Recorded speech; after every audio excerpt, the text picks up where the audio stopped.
వెండితెరపై చైతన్యం కోసం పోరాటం. ఎందరో పోరాట యోధుల త్యాగఫలం స్వాతంత్ర్య భారతం. అయితే దేశం స్వేచ్ఛా వాయువులు పీల్చుకొని 78 వసంతాలు కావస్తున్నా ఇప్పటికీ దేశాన్ని పట్టిపిడుస్తున్న అవినీతిపై జనం అలుపెరగని పోరాటం సాగిస్తూనే ఉన్నారు. ఈ పోరులో చిత్రసీమ సైతం తన వంతు పాత్ర పోషిస్తూనే ఉంది. వీలు చిక్కినప్పుడల్లా అవినీతి వ్యతిరేక కథలతో ప్రజల్ని చైతన్యవంతం చేస్తూ వాళ్ళలో దేశభక్తి నిరగించే ప్రయత్నం చేస్తూనే ఉంది.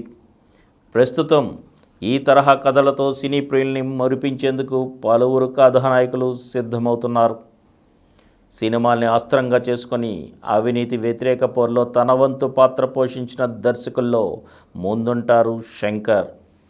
ఆయన నుంచి వచ్చిన జెంటిల్మెన్, భారతీయుడు, అపరిచితుడు, శివాజీ, భారతీయుడు 2 లాంటివన్నీ ఈ తరహా కథలతోనే రూపొందినవి. ఇప్పుడు ఆయన నుంచి రానున్న తదుపరి సినిమా గేమ్ చేంజర్ సైతం అలాంటి ప్రయత్నంగానే కనిపించనుంది. రామ్ చరణ్ హీరోగా నటించిన ఈ పాన్ ఇండియా సినిమాని దిల్ రాజు నిర్మించారు. ఇదొక విభిన్నమైన పొలిటికల్ యాక్షన్ డ్రామా కథాంశంతో రూపొందిన సంగతి తెలిసిందే. నిజాయితీ గల ఒక ఐఏఎస్ అధికారి అవినీతి రాజకీయ వ్యవస్థపై ఎలాంటి పోరాటం చేశాడన్నది ఈ చిత్ర ప్రధాన ఇతివృత్తంగా ఉండనుంది. చరణ్ దీంట్లో తండ్రి కొడుకులుగా 2 పాత్రల్లో కనువిందు చేయనున్నారు. ఈ సినిమా డిసెంబర్లో రానుంది. ఇక దీని తర్వాత శంకర్ నుంచి రానున్న మరో సినిమా భారతీయుడు 3. కమల్ హాసన్ కథానాయకుడిగా నటించిన ఈ సినిమా స్వాతంత్ర్య పోరాటం, దేశభక్తి, అవినీతి లాంటి అంశాలతో మిళితమైన కథతోనే రూపొందింది. ఈ పాన్ ఇండియా చిత్రం వచ్చే ఏడాది ప్రథమార్థంలో రానుంది.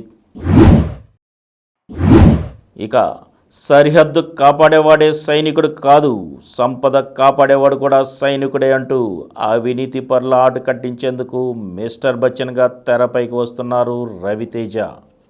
ఆయన కథానాయకుడిగా నటించిన ఈ సినిమాని హరీష్ శంకర్ తెరకెక్కించిన సంగతి తెలిసిందే. ఇది వాస్తవ సంఘటనల ఆధారంగా అల్లుకున్న కథతో రూపొందిన చిత్రం. హిందీలో విజయవంతమైన రైట్కు రీమేక్గా తెరకెక్కింది. ఇది పైకి మాస్ యాక్షన్ ఎంటర్టైనర్గా కనిపించిన ప్రధానంగా నల్లధనం అంశంపై సాగే కథగానే ఉంటుంది. రవితేజ ఇందులో ఆదాయ పన్ను అధికారిగా శక్తివంతమైన పాత్రలో సందడి చేస్తున్నారు. మరి తను అక్రమార్కులపై చేసిన పోరు ఎలా సాగిందో తెలియాలంటే ఈరోజు విడుదలైన ఈ సినిమాను చూడాల్సిందే. ధనుష్, నాగార్జున ప్రధాన పాత్రల్లో శేఖర్ కమ్ముల తెరకెక్కిస్తున్న బహుభాషా చిత్రం కుబేరా. ఈ చిత్ర ప్రధాన ఇతివృత్తంపై ఇంతవరకు పూర్తిగా స్పష్టత రాకున్నా ఇదొక భిన్నమైన సోషల్ డ్రామా కథాంశంతోనే రూపొందనున్నట్లు అర్థమవుతోంది. ఈ కథాంశానికి తగ్గట్లుగానే దీంట్లో నాగార్జున ఈడీ అధికారిగా శక్తివంతమైన పాత్రలో కనిపించనున్నట్లు తెలుస్తోంది.